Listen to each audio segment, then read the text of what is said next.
The skills and labor shortages continue to be a significant pain point for manufacturers. The bottleneck has forced manufacturers to test various solutions, from signing bonuses to even hiring previously terminated employees. I heard one story of an employee fired twice who still received a signing bonus the third time the company gave him a chance.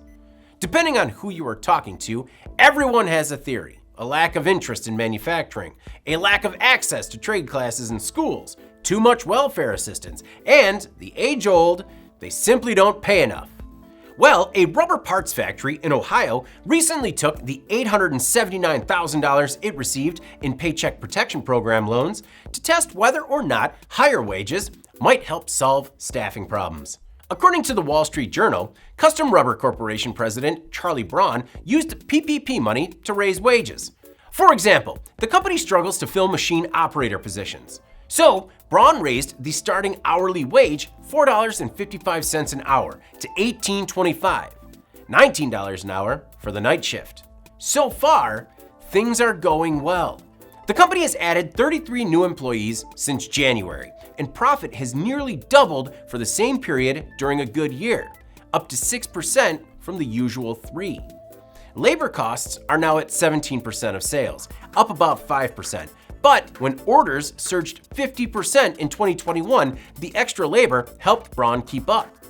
Employees also received their highest profit-sharing payout in nearly 10 years.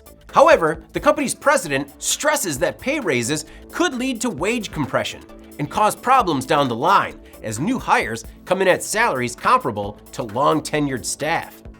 The jury is still out for Braun, who admits that slow sales could put the company in a difficult position with higher labor costs. However, Braun notes that money isn't enough to prevent turnover. Company culture and safety also play a big role. So, Custom Rubber has been looking into investing in automation and other equipment to make jobs easier. When it comes to low wages, Braun admits that he leaned on the recession to keep wages down.